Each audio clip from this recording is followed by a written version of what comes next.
Okay, quiet. So we finished chapter 2, right? And you know the homework, so please submit your homework on class, U11 on class next Thursday. So you have more than 1 week because we gave you homework last class. So you have more than 1 week to finish it. And for those off campus, you can submit your homework online by scanning your homework paper or take photo of your homework paper and then send email. Email those photos or PDF versions to me. And let's see the chapter 3. Chapter 3 is about the weight-volume relationship of soil. So we will drive some equations between the weight and volume of a soil. So some relationships, some equations, how to calculate dry unit weight, water ratio, saturation degree, some coefficients like this. And we explained the learning objective, those words, what's this meaning, right? And then let's start. So the soil, we know that soil consists of 3 phases, solid, water, and air. And to develop weight-volume relationship, we need to separate these 3 phases. If you can't separate it, then you can only gauge the density of the soil, because the density is actually the ratio between the total mass and the total volume, right? It's total. So it doesn't matter if you separated them or not. But if you want to clear the water ratio, how much water inside of the soil, the degree of saturation, so that you need to, if you want to know those values, you need to separate the weight and volume of soil into 3 phases. So how we do that? So this figure is very important. You need to understand and keep in mind and clearly just remember it in your mind of this figure. So for a very normal soil, it looks like this, right? This stuff is particles, and we have voids between particle and particle. And you have no idea if the void is full of water or air. It doesn't matter, but it's voids, right? It is full of some fluids. The fluids may be air or gas or water, right? So this is the original oil. As long as you got not oil, soil, as long as you have a pound of soil or a block of soil, then it looks like this. But how to separate it? So we separated the volume and mass of our origin soil into 3 phases: solid, water, and air. But in reality, now we separate this volume into this, right? But in reality, we can't do this, right? You never really separate the solid, the water, and the air from a block of soil, right? You can't really do it. But when we're doing analysis, we can consider that soil can be separated into 3 phases because the volume and weight consists of 3 phases. So we can consider and separate them. So this part is the solid. That is, you dense. You put all the particles together. There is no voids between particles in here. So this is totally the solid part.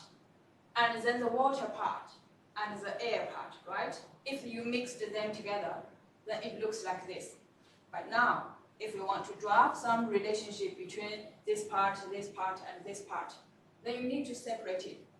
So this is why we use this figure from a normal one and separate the 3 phases into here.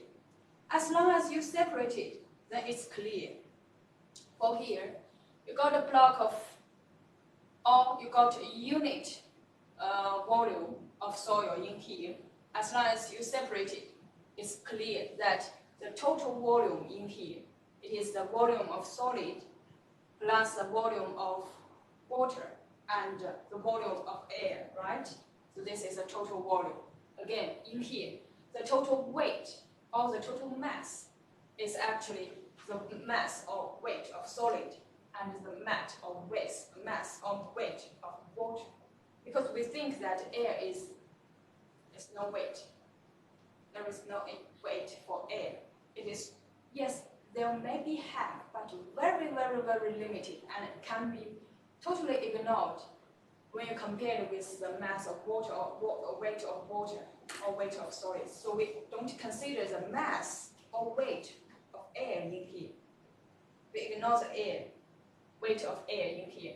So for a soil, it doesn't matter if it is the wall is full of water or the wall is full of water and air, but the mass or the weight is the sum of water and solids, not air. We don't consider air. But the volume, we know that air have no weight, but air have volume, right? So for volume part, we need to consider air. So in here, then you know that the total volume V in here, it is the sum of the solids part and the voids part, right? So the air volume and water volume actually is the voids volume, right? The voids volume between particles. We just separate it to solid and voids, and the voids can be separated into water and air, right? So this is total volume. You can separate it to the solids and voids, and then the voids can be separated into air and water. Then the total volume consists of 3 parts in here, right? Then let's see. As long as you know these 3 volume and the void volume, then what is the void ratio? The definition of void ratio is the ratio of volume of voids to the volume of solids. That is the ratio of VV and Vs. This is the definition for void ratio. We defined the ratio between these two is the void ratio. That is the voids volume in here to the solids volume. This is void ratio. The very, very original definition for void ratio. Because later, after we draft all of the basic relationship, then based on those basic relationship, you will have a lot of relationships that can drive out, can calculate void ratio. But anyway, they're all based on this one, right? This is a definition of void ratio. So then we have porosity. Porosity is related to void ratio. It's also a relationship between volume and volume. But in here, the ratio of the volume of voids, that is VV, to the total volume to V, we define this as porosity. You see, the difference between these two is just in here. For void ratio, we use the solids volume, but for porosity, we just use total volume. In most cases, these two is the same, almost the same definition. They can transfer between each other, but in most cases, we use void ratio a lot. Let's see what is another volume relationship is degree of saturation. That is the ratio of the volume of water to the volume of voids. The ratio between these two gives you the degree of saturation. So why? So we know that we have voids volume, VV, right? If all of the voids are filled of water, then it is saturated, right? We call this saturated water. So if it is no water inside, then it is totally dry soil, right? So degree of saturation defines how much volume was filled with water. Then you can imagine that, of course, it is the water volume, the ratio between water volume and the total volume, right? So this is a definition for degree of saturation. It usually range from 0 to 1. Because you see here, if the soil is totally dry, the VW is 0, right? 4 of water, 4 of air. So VA equals VV, right?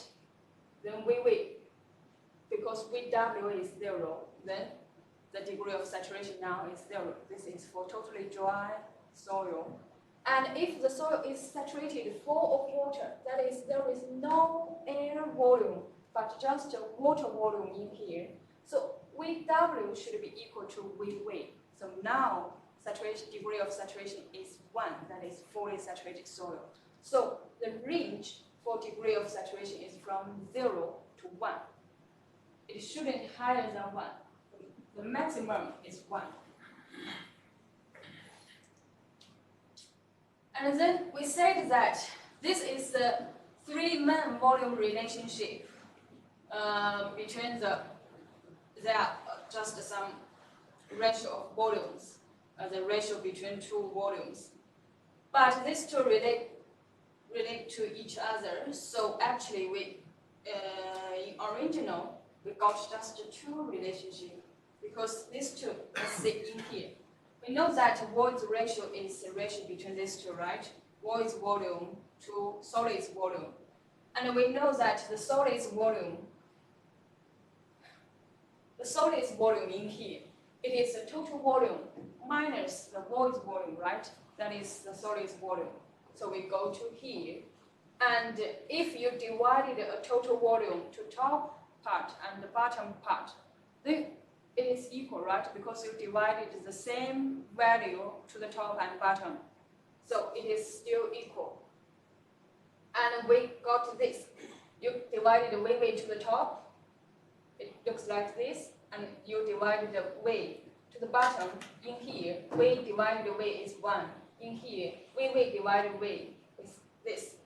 So we know VV divided V, it is N, right? Porosity, right? So finally, the relationship between void ratio and porosity is like this. E equals to N divided 1 minus N. This is the relationship between E and porosity. That is, for example, you go to the void ratio of a soil, you definitely use this equation to calculate the porosity, right? Right? This is why I say that we have 3 volume relationship in here, but you just need to remember 2, that's all. The void ratio and degree of saturation. This is the basic volume relationship. And then let's see the weight relationship.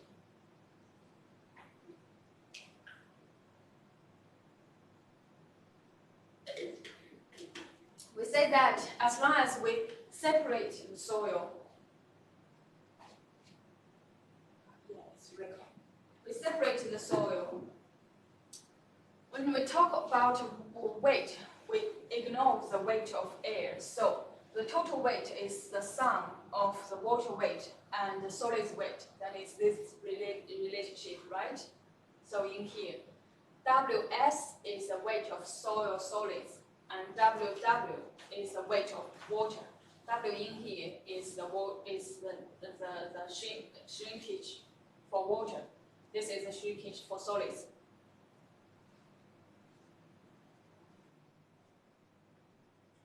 So in here we have actually 2 main weight relationship. The first one is moisture content, or we call it water content. It doesn't matter. You can, in most cases, or you read a publication or journal paper, something. We usually say water content in most cases. But for some of the soil, it may not fill of water. It may fill of some other liquid, maybe oil or some other anyway. It's not water, so some people prefer to call it moisture content. Yeah.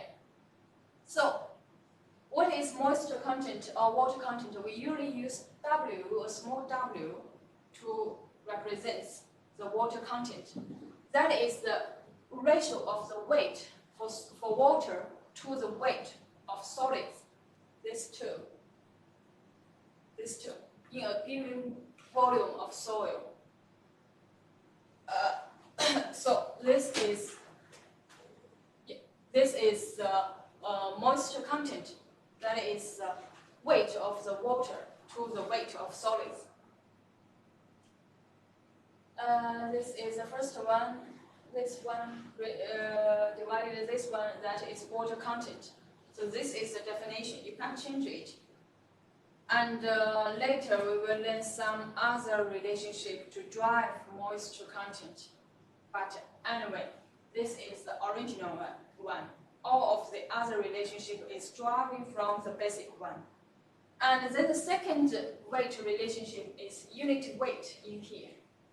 We use gamma to represent a unit weight of a soil. What is the unit weight? It is the weight of soil per unit volume. So what is density? Density is the mass of a material per unit volume. That is density, right? In here, it's not density, it is weight. For example, we have metal. If we have a metal or plastic, they have their density, right? Of course, they also have a unit weight, right? It's the same. But in here, because we usually use weight and volume, so first we drive out the unit weight, and later you will know unit density, or we call it density. So this is the unit weight relationship. That is the total weight to the total volume. It is just the same to the density. And then we know that the total weight is the sum of water, the weight of water and the weight of solids, right? These two. And later, from this one, we can go to this. Why? Why we want to write this? Because we want to relate the unit weight to the water content. So in here, if you put this out from this square, and this is WS, and you need to divide WS in here, then you can go to equal, right? But this is this, right? So finally, what we got is the solid's weight and the unit weight can be transferred as long as you know water content. So this is a relationship. So the basic one, as long as you know the basic one, you can finally find some relationship between volume and weight, right? Or between weight relationship and weight relationship. So this is the unit weight.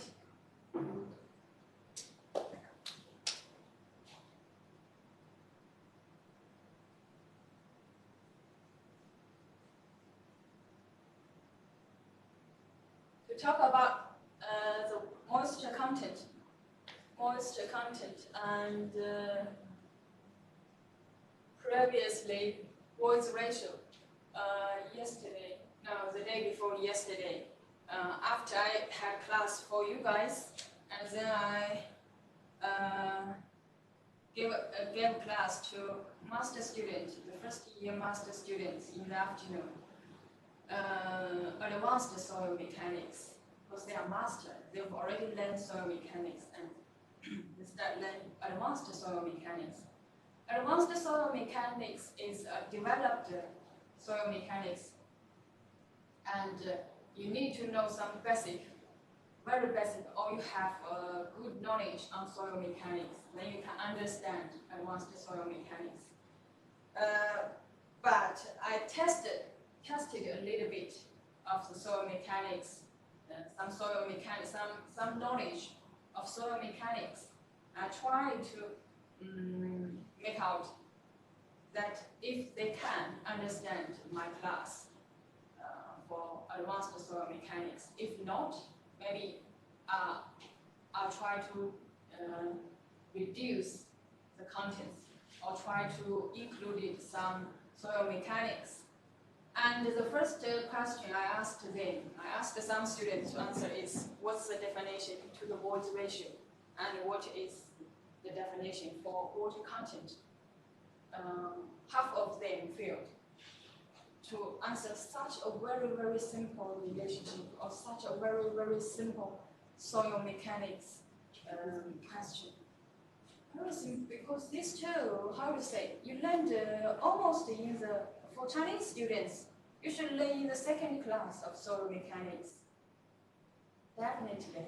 And later you will know, you will always use these two definitions. You will always use void ratio, always use water content. Because this two is very, very basic relationship.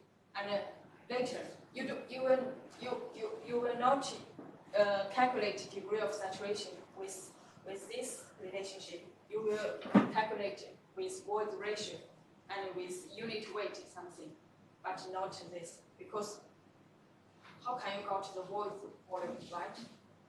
In reality, we can't. It's not easy to go to the void volume, right?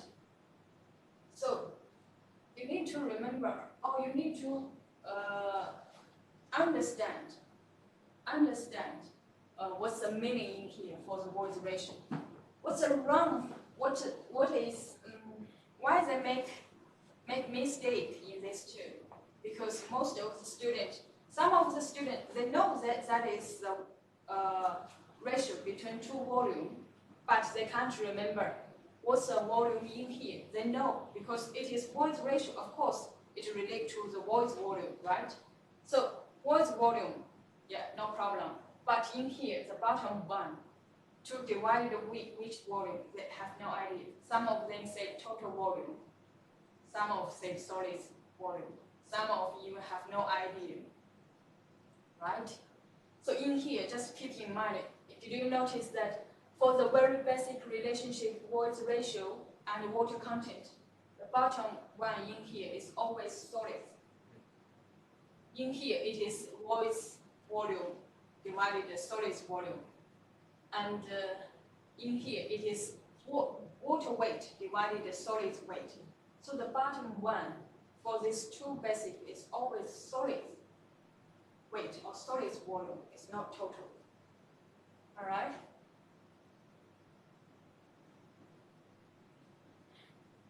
So I was very, very disappointed with them because this two question is very simple. And yeah, I gave the same question when they have the interview for, because master student, they have examination first. If they pass the examination, you will have interview. As for example, you pass the examination, maybe 200 students pass the examination, can study a master in Wenju University, but we just need 100 students. So the interview, they only have 100 students pass the interview. So in the interview, we will test your English knowledge. How about your oral speak English? And your basic knowledge on soil mechanics, foundation engineering, and structure, concrete structure. Those three main courses in civil engineering will test some, will give you some questions to test how you explain or answer those questions. That is, and the third is some other thing. That is what you prefer to do, how you spend your free time, something like this, to test your how good you are, something like this. But most supervisors, they concern about it because we have a team there, and the students have had such an interview. If we have no COVID-19, they will come to Wenju University to have the interview. Because of COVID-19, we have interview online. So we have a team there.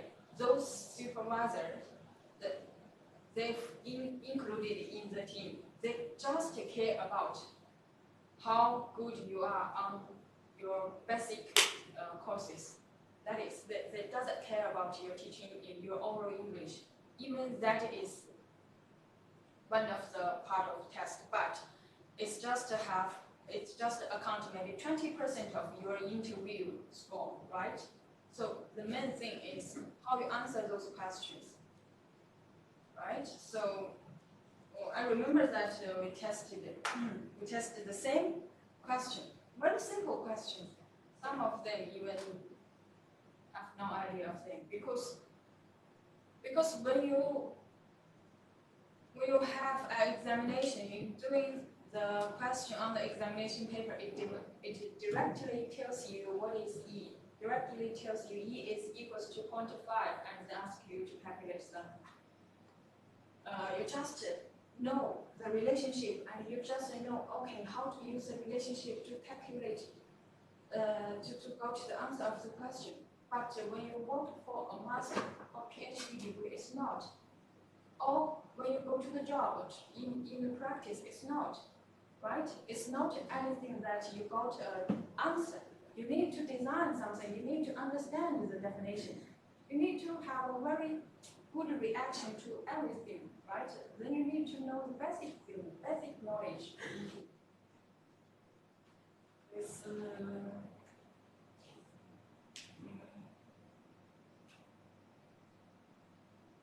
recall me of the interview for master students when I talk about water content. Because I found that we prepared some simple questions. Then you can't answer that.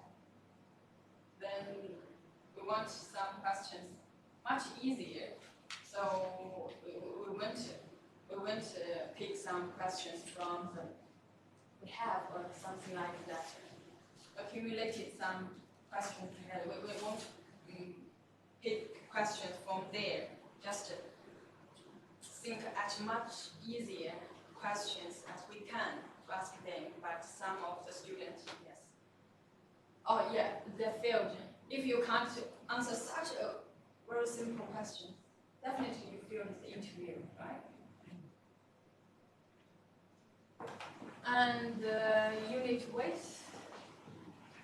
Yes. Then we talk about unit weight in here.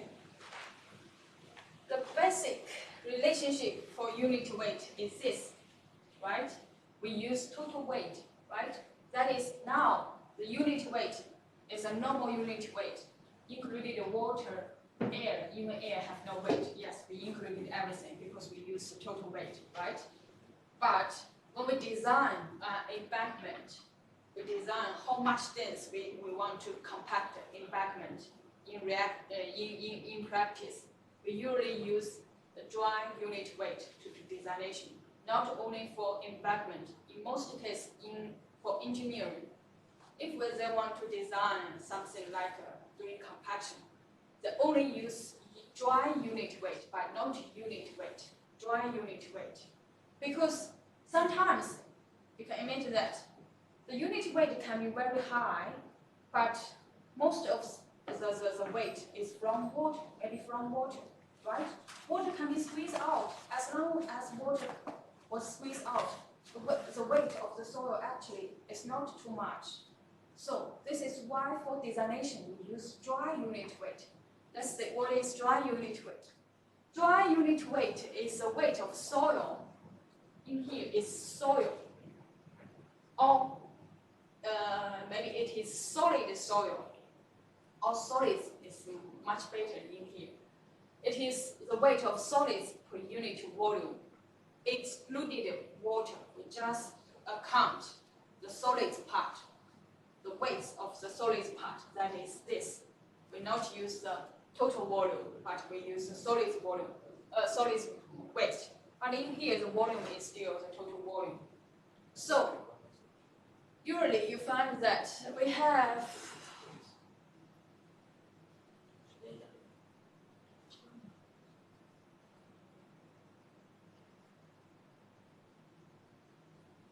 right?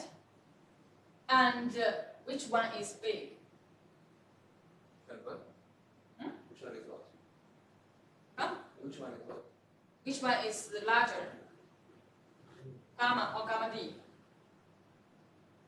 Gamma. Gamma, yes. gamma is larger than gamma D. Because when we calculate gamma, we use the total weight, right? We included water, but when we calculate the dry unit weight included the weight of water, just account the solids weight. So dry unit weight is lower than the normal unit weight, we said. And this is why we design with dry unit weight, because as long as you use dry unit weight, it is much denser embankment you design, right? This is dry unit weight. But there is a relationship between these two, dry unit weight and unit weight. We've driven out this in the previous page, right? We can calculate the dry unit weight is a unit weight with water content as long as you know the solid weight in here. We have this equation, right? And then you see this part,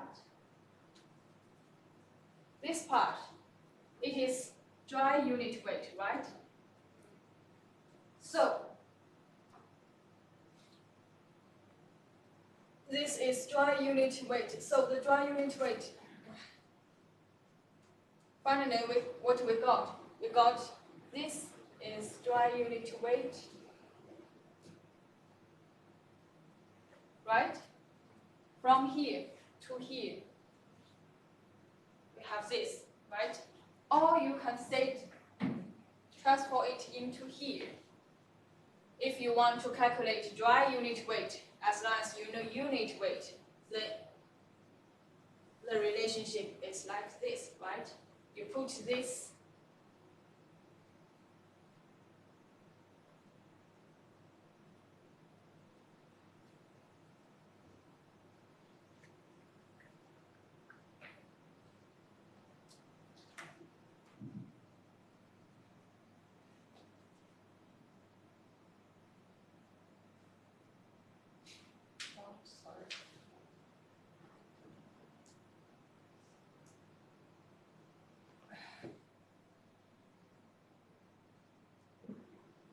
right? Or you can write it like this, right? You put this in this side. This one divided this, it is gamma D. This is why we have this.